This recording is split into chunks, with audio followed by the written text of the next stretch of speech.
I built your life. I deserve half of everything. Those words still echoed as I sat in the hospital parking garage, gripping the steering wheel until my knuckles turned white.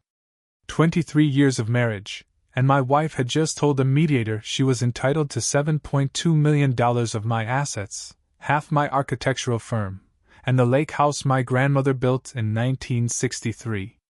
My name is Marcus Chin. I'm 49 years old, and I had just watched the woman I married transform into a stranger. But this nightmare didn't start in that conference room. It began months earlier. The warning signs first appeared on a Thursday at the Meridian Tower project in downtown Seattle. I was on the 34th floor when my phone buzzed. It was Elena. Marcus, I'd been thinking we should review our investment portfolio. She wanted to make sure everything was properly allocated. How much do you claim in depreciation on those 3D modeling workstations? In 23 years of marriage, Elena had never once asked about equipment depreciation. She knew I earned well, but business specifics had always bored her. About $12,000 per station annually. Why? And how many do you own outright? 14. Elena, what's this really about? I'm simply trying to understand your work better. You've never really explained the financial architecture. Something in her tone didn't settle right with me. That evening, I arrived home near 8 after a 14-hour day.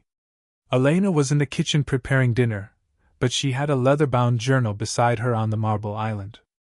In all our years together, Elena had never documented anything I said. What's with the journal? I asked. Oh, I'm just trying to understand your work better. She began asking questions. How many active projects did we have? What was the total value of our software licenses? How much did we maintain in the operating accounts? For a woman who'd spent 2 decades claiming architectural conversation induced headaches, she was suddenly remarkably curious. Since when are you interested in renderings and profit margins? I've been married to you for 23 years, Marcus. Perhaps it's time I understood what you actually do. But it wasn't curiosity I heard. It was calculation.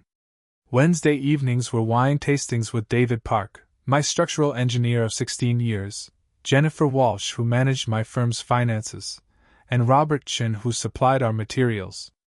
We gathered at Jennifer's waterfront condo. Elena's been asking many questions about the firm lately, I mentioned.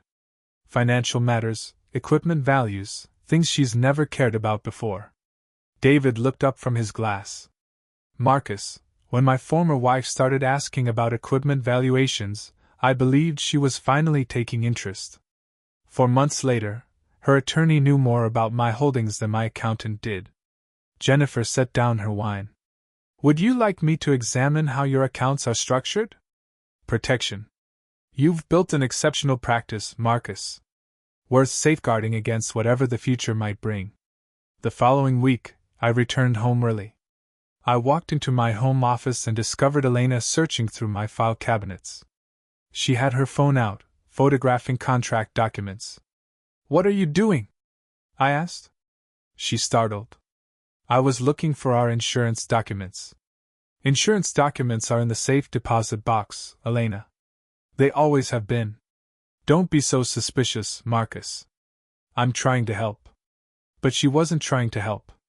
She was photographing my client contracts with her phone. Standing there in my own office, deceiving me about her intentions. That night, lying beside a woman I'd been married to for 23 years, I realized something fundamental had shifted. The next morning, I called Victoria Santos. Victoria had handled my professional legal matters for 14 years. Victoria, I believe Elena might be planning something. I described the questions, the note-taking, finding her photographing contracts. Marcus. How soon before Elena could file and freeze everything? In Washington, she could file tomorrow. Once those documents are served, the court can freeze assets, prevent transfers, secure everything until the settlement is finalized. That struck me like ice water. How are my business assets structured? It's simply Chin and Associates. I own it. Elena and I are married, so I suppose she owns half. Marcus, we need to meet today if possible. And don't discuss this with anyone, especially Elena. That afternoon, I drove to Victoria's office. In Washington, she's entitled to half of all marital property. That includes your firm, equipment, real estate, everything. So if she files for divorce, she gets half of Chin and Associates, unless we restructure things now while you're still married. Victoria explained how we could establish Chin Holdings Group, transfer the valuable assets there, and make Chin and Associates merely an operating company. The real value would reside in the holding company, controlled by a family trust. What about the lake house? The property on Lake Washington that my grandmother purchased in 1963. She'd designed the original cottage herself. Every timber had been selected by my grandmother's careful eye. It wasn't merely property. It was 3 generations of Chin history. We can place that in the family trust as well, with a provision that it can only pass to blood relatives. How long would this take? 2 weeks? Perhaps 3. But Marcus, timing is critical. Once she files, it's too late to protect anything. I signed the documents that day. Over the following weeks, I watched Elena more carefully. She was taking numerous phone calls in other rooms, always disconnecting when I entered. She'd begun going out for lunch more frequently, claiming she was meeting friends I'd never heard mentioned. The most difficult aspect was dealing with James Morrison, my design partner of 12 years. We'd endured much together. James was at my mother's memorial service, helped me carry her portrait. And now I was beginning to wonder if he was part of whatever Elena was planning. "How are the receivables looking for next quarter?" he asked during one of our weekly sessions. "Fine." "Why?" "Just ensuring we're stable. The Meridian Tower contract alone is worth $4.2 million. We've never had receivables problems, James. You know that." Then I noticed he'd been remaining late more often. One evening, I drove back to retrieve some renderings and saw his vehicle still in the parking structure at 9:30. I used my keycard to enter and heard him on the phone. "Yes, the software license valuations are all in the files I showed you. The real value is in the long-term contracts and the client relationships. Once we obtain the client database, we can undercut him on every future proposal." I stood there listening and my blood turned to ice. No, he doesn't suspect anything. Marcus trusts everyone too much. That's his vulnerability. Don't worry about it. Once this is complete, we'll have everything necessary to launch our own practice. Superior to Chin and Associates ever was. I retreated from the building as quietly as I'd entered. James Morrison, my partner for 12 years, was planning to steal my firm. And from his words, he wasn't working alone. When I arrived home, Elena was in the living room reading. Normal as could be. But now I understood why she'd been asking about client contracts. That night, lying beside a woman I'd been married to for 23 years, I realized I didn't know her at all anymore. The next morning, I called Victoria. "Those legal structures we discussed, how quickly can you finalize them?"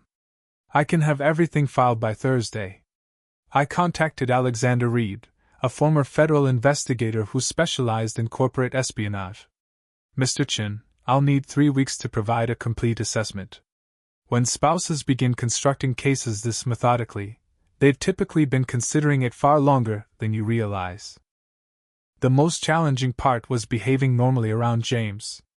He was at my mother's memorial, helped me honor her legacy, and here he was, planning to destroy everything she'd worked to build. 3 weeks later, Alexander called. "Your wife has been planning this divorce for 16 months.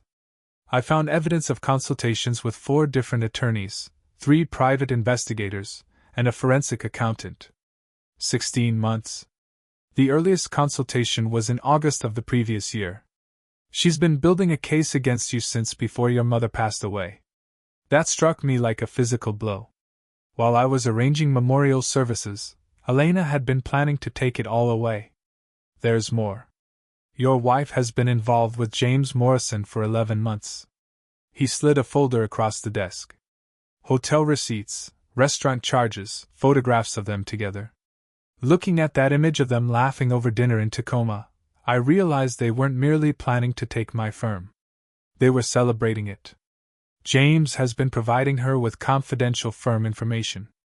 Financial statements, client contracts, equipment valuations, everything she'd need to construct a divorce case. She knows exactly what assets can be liquidated and what they're worth. I sat there staring at the photographs, my hands shaking. I followed them to 4 different hotels. James always paid cash, but used his credit card for restaurants. Careless. They're planning to launch a competing practice after the divorce. Your wife receives the settlement money. James provides the design services and client relationships. Can we prove James violated his partnership agreement? Absolutely.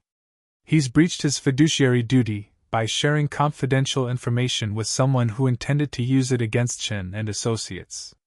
I drove to the lake house that evening and sat on the deck my grandmother had designed, looking out over water that had been in my family for 60 years. That's when I made my decision. Victoria, they want to take everything. Let's give them exactly what they're asking for. When Elena files for divorce, I'm going to agree to all her demands. Whatever she asks for, she receives. Marcus, what if this fails? Victoria, doing nothing guarantees I lose everything. This way, I controlled the outcome. I explained my reasoning. Elena and James had spent over a year building their case based on incomplete information. They believed I owned everything directly, but most of the valuable assets now belong to Chen Holdings Group and the Chen Family Trust. Elena believes she's playing chess, but she's only seen half the board. When the judge awards her half of Chen and Associates, she's going to discover that Chen and Associates doesn't own much of anything anymore. The equipment, the client contracts, the real estate, it's all been transferred to entities she has no legal claim on. And the Lake House Family Trust can only be inherited by blood relatives. The next morning, the divorce documents were served at my office. I opened the envelope and read Elena's demands. $7.2 million, half ownership of Chen and Associates, the Lake House, and $10,000 monthly in spousal support for 10 years. I told David Park, sometimes the optimal way to win is to allow the opposing side to believe they're winning until it's too late for them to change strategy. That afternoon, I told Victoria to prepare our response. We were going to give Elena everything she'd requested. And when she attempted to collect, she was going to learn the difference between winning on paper and winning in reality. The mediation room was filled on the day of the final hearing. Elena sat at the opposing table wearing a designer dress that cost more than most people earned in a month. Her attorney, Harrison from Los Angeles, had flown in specially for this case. Elena was texting someone, probably James, about their victory. Harrison presented her theatrical case. Elena had constructed Marcus Chen's life, supported his professional ventures, sacrificed her career for his success. Now she was entitled to her fair share. When the mediator asked if I contested any demands, I surprised everyone. No, I agreed to all of them. Elena's head turned toward me. Harrison's confident expression died. You agree to the $7.2 million settlement? Yes. Half ownership of Chen and Associates? Yes. The lake house? Yes. Elena was smiling now, believing she'd broken me completely.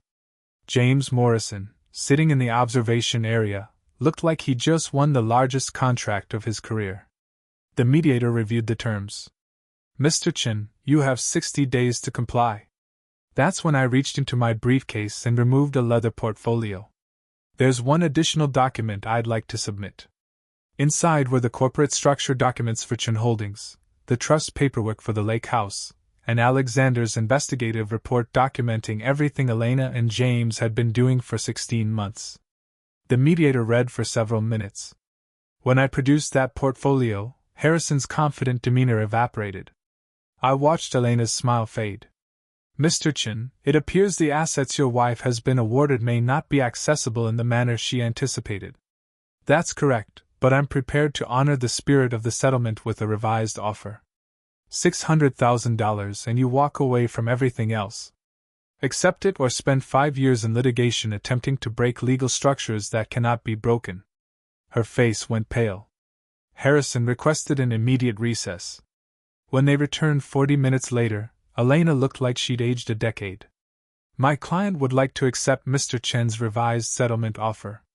Do you understand you're accepting $600,000 instead of the $7.2 million previously awarded? Elena's voice was barely audible. Yes. The documents were signed that afternoon. James's buyout occurred 4 days later. His partnership share came to $38,000 at book value. All those client relationships he believed he'd be taking remained exactly where they belong.